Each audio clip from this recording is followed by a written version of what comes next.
Hello tout le monde, c'est Thuy et aujourd'hui on se retrouve pour la présentation de mon hôtel portatif. De mon côté, je favorise le côté pratique et simple de l'hôtel portatif.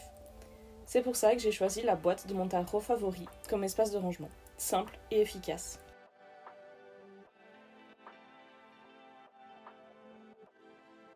Donc tout d'abord, on y trouve le tarot Edgar Allan Poe, publié chez Arcana Sacra. C'est mon petit favori, j'adore les couleurs et l'ambiance qui s'en dégage. Je suis une grande amatrice de divination et de cartomancie, alors un tarot, c'est un peu un must-have. Mais je l'utilise aussi dans ma pratique. Ensuite, on a la fameuse bougie chauffe-plat. Je pense qu'à peu près toutes les sorcières en ont au moins une dans leur hôtel portatif. C'est neutre, facile d'utilisation et à transporter. Mes bâtons de fumigation. J'emporte toujours de la lavande, parce que j'adore cette plante. Elle m'aide à retrouver l'harmonie et un esprit plus apaisé. J'emporte aussi du romarin. C'est une plante qui a de multiples vertus, mais le plus souvent je l'utilise pour la purification. Les deux bâtons sont emballés dans un tissu noir, tout d'abord pour éviter de mettre de la cendre partout dans ma boîte, mais j'utilise également ce tissu pour protéger les surfaces sur lesquelles je vais installer mon hôtel portatif. J'ai également un coquillage, une coquille d'huître, que j'utilise pour poser mes bâtons lorsque je les brûle. Ça me permet de protéger la surface sur laquelle je vais travailler, mais également de récupérer les cendres. J'emporte également avec moi pas mal de cailloux, parce que j'adore les cailloux, et j'en ai presque toujours avec moi. Tout d'abord, de la fluorite, qui m'aide à m'apaiser et à me centrer. Ensuite, on a une pierre de lune noire, qui a une forme un petit peu spéciale, puisque je puisse la tenir avec mon pouce. Elle m'aide beaucoup dans mes périodes d'angoisse, non seulement par sa forme, mais aussi grâce à ses vertus. Je prends aussi une toute petite tanzanite, c'est une pierre très forte qui travaille énormément sur le troisième œil.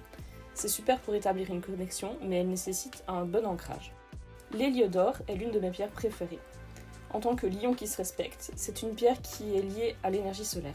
Elle me booste et elle me met en joie. Je la porte quand je souhaite rayonner. On a ensuite la labradorite. La labradorite qui est clairement la pierre que je préfère et qui me fascine le plus. Elles ont des reflets absolument incroyables que je pourrais passer des heures à regarder. Celle-ci est orange, c'est une couleur plutôt particulière et je l'adore.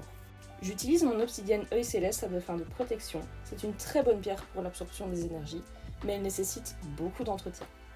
Et pour finir, j'emporte toujours plusieurs petites pointes de cristal de roche. C'est toujours utile, c'est une très bonne pierre pour diriger l'énergie. Toujours en cristal de roche, j'ai également mon pendule, qui m'aide à prendre certaines décisions ou à m'aiguiller dans mes sorts ou pendant mes rituels lorsque j'en ai besoin. J'ai également avec moi un briquet. Ensuite, j'emporte également ce galet avec moi. C'est un sigil qui m'est cher et que j'apprécie énormément avoir près de moi. Cette petite clochette me provient de mon arrière-grand-mère. Elle a une grande valeur sentimentale, vous vous en doutez. Je l'utilise pour diverses raisons, comme pour la purification ou bien pour signaler des moments importants lors de mes rituels. J'ai également deux roll-on qui ont été réalisés par mon ami le Cercle Vertueux. J'en ai un pour l'apaisement et l'autre comme bouclier. Une petite application et hop, je suis soutenue dans ce que j'entreprends. Pour représenter ma dévotion, j'emporte toujours une anque ou une croix en C. C'est un symbole égyptien qui symbolise de multiples choses, mais je l'utilise personnellement pour représenter la divinité à laquelle je suis dévouée. Et pour finir, j'ai 7 fleurs de vie pour recharger. Un peu tous mes outils, les pierres, les roll-on, le pendule, bref, un peu tout y passe.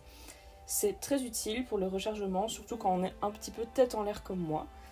Et voilà, on a fait le tour, j'espère que cette petite vidéo vous a plu. Je vous fais tout plein de bisous et prenez soin de vous.